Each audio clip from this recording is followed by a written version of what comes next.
देख रहे हैं किसान बुलेटिन। मैं हूं आपके साथ प्राची तिवारी। खबरें तो बहुत हैं, लेकिन चलिए पहले फटाफट से एक बार नजर डाल लेते हैं खेती किसानी और गांव से जुड़ी आज की कुछ बड़ी हेडलाइंस पर। महिंद्रा ने तैयार की आलू बोने की नई मशीन, किसानों को मिलेगी 20-25% ज्यादा पैदावार। कृषि वैज्ञानिकों ने तैयार की मूंग की नई किस्म, रोग प्रतिरोध क्षमता के साथ देगी ज्यादा मुनाफा। सरकार के 3 कृषि अध्यादेशों के विरोध में किसान, सिवनी के किसानों ने काले झंडों के साथ जताया विरोध।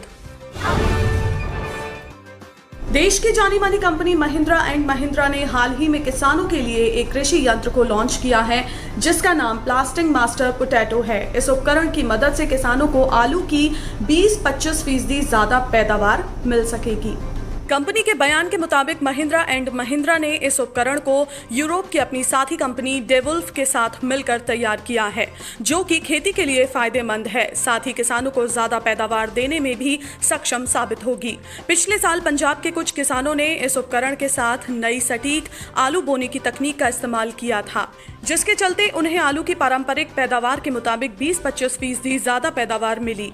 फिलहाल इस मशीन को देश के उत्तर प्रदेश, पंजाब, गुजरात में ही लॉन्च किया गया है। महिंद्रा एंड महिंद्रा FES के प्रेसिडेंट हेमंत सिक्का ने इस बारे में जानकारी देते हुए कहा कि भारत दुनिया का दूसरा सबसे बड़ा आलू उत्पादक देश है, लेकिन पैदावार और गुणवत्ता के मामले में सबसे पीछे है।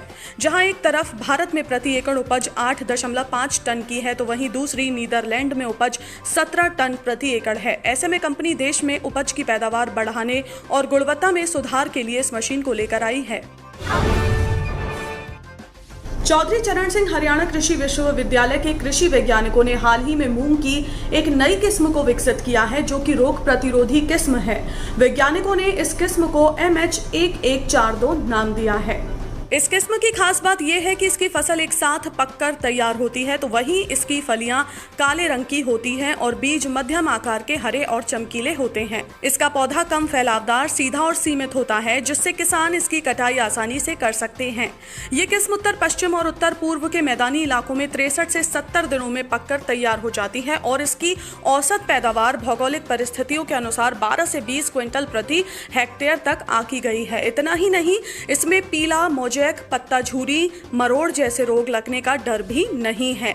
मूंग की ये किस्म फफूंद रोगों की प्रतिरोधी है, तो वहीं पहले वाली किस्मों के मुताबिक इस पर चूसक और छेदक कीटों का प्रभाव भी बहुत कम होता है। एक जानकारी के अनुसार कृषि वैज्ञानिकों ने इस किस्म को तैयार करने में 13 साल की मेहनत लगाई है, जिसे अगले साल खरीफ सीजन तक किसानों को उपलब्ध कराया जाएगा।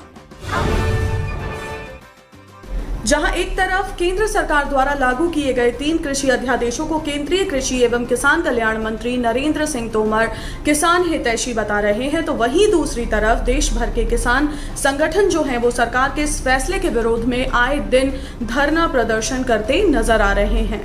इसी कड़ी में मध्य प्रदेश के सिवनी जिले के केवलारी के कुछ युवा किसानों ने मिलकर किसान सत्याग्रह की शुरुआत की। अभी कुछ महीने पहले ही उन्होंने इसकी शुरुआत की, मगर देखते ही देखते इनके छोटे से समूह को प्रदेश के हजारों किसानों का समर्थन मिलने लगा। बीते दिन सिवनी जिले के किसानों ने भी केंद्र के कृषि अध्यादेशों का विरोध करते हुए अपने अपने घरों के बाहर काले झंडे लगाए और सरकार के इस फैसले का विरोध किया। तो चलिए किसानों से ही जानते हैं कि आखिर क्यों वो इस फैसले का विरोध कर रहे हैं। हम लोग विगत कुछ दिनों से किसान विरोधी जो तीनों अध्यादेश सरकार द्वारा लाए जा रहे हैं उसका विरोध कर रहे हैं और आज विरोध स्वरूप इस काले झंडे को हम अपने घरों में लगाए हुए हैं और समस्त किसान बंधु सरकार से निवेदन करते हैं कि जो तीनों अध्यादेश वर्तमान में सरकार लाने जा रही है वो किसान विरोधी हैं, ऐसा हमें महसूस हो रहा है। और कई कृषि वैज्ञानिक भी अपनी बातों को मीडिया के माध्यम से रख चुके हैं कि ये कृषि अध्यादेश जो तीनों लाए जा रहे हैं उसमें गांव, खेत और किसान तीनों बर्बाद हो जाएंगे। तो सरकार से हमारा निवेदन है ये तीनों अध्यादेश को वापस। नमस्कार, मैं सतीश। हाल ही में केंद्र सरकार ने 3 अध्यादेश लाई है और केंद्र सरकार का ये कहना है कि वो 3 अध्यादेश किसान हितैषी हैं। मैं किसान हूँ, मेरे बहुत सारे साथी किसान हैं और हम किसान सत्याग्रह से लगातार इस तरह के मुद्दे उठाते रहते हैं। हमारा बहुत स्पष्ट तौर पर मानना है कि जिन 3 अध्यादेश को किसान हितैषी कहा जा रहा है वो दरअसल किसान विरोधी हैं।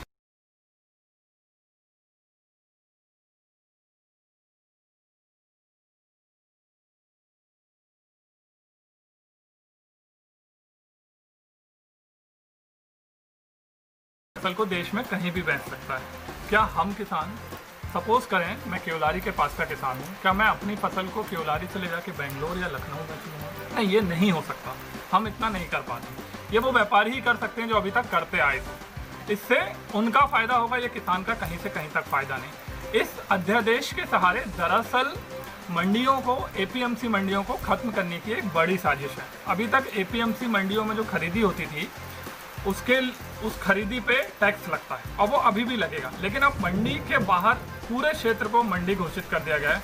मतलब कोई व्यक्ति जिसके पास पैन कार्ड है, वो पैन कार्डधारी व्यक्ति पूरे देश में कहीं पे भी खरीदी कर सकता है और कहीं भी बेच सकता है। सुनने में ही अच्छा लगता है कि ये कितना अच्छा फैसला है कि अब व्यक्ति कहीं भी खरीद सकता है और कहीं भी बेच सकता है, लेकिन इससे किसान के बहुत सारे अहित होते हैं। मसलन अगर वो व्यापारी किसान का पेमेंट नहीं करता तो वो न्यायालय नहीं जा सकता, उसे कलेक्ट्रेट में एसडीएम के पास जाना पड़ेगा और वो एक उलझाऊ प्रोसेस है। उसके अलावा मंडी के बाहर जो खरीदी होगी इस अध्यादेश के तहत वो टैक्स फ्री है। इसका मतलब जब अगर मंडी पे टैक्स लगेगा और मंडी के बाहर टैक्स नहीं लगेगा तो स्वाभाविक है कि जो फसलें मंडी में आनी थी वो नहीं आएंगी। इससे आने वाले समय में जो एपीएमसी मंडियां हैं वो खत्म हो जाएंगी। दरअसल ज़रूरत इसके उलट, ज़रूरत इस बात की है, जिस तरह गेहूं और धान खरीदने के लिए सोसाइटी स्तर पे मंडी बनाई जाती है वो एक बहुत बेहतर मॉडल है। उसकी भी अपनी एक कमियां हैं, लेकिन उन छोटी छोटी कमियों को अगर हम भूल जाएं तो इसके अंदर वो एक बेहतर मॉडल है। उस मॉडल को पूरे प्रदेश और पूरे देश में लागू किया जाना चाहिए कि हर पंचायत स्तर पे मंडियां हों, सोसाइटियां हों जहां खरीदी हो, ना कि बना बनाया जो ढांचा एपीएमसी मंडी का है उसको खत्म किया जाए।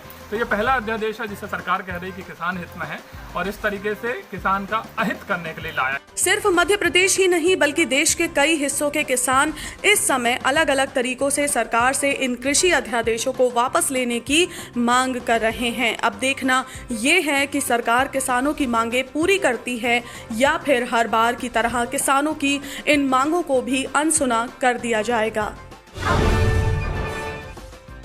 तो आज के किसान बुलेटिन में फिलहाल इतना ही। आप स्वस्थ रहिए और अपना ध्यान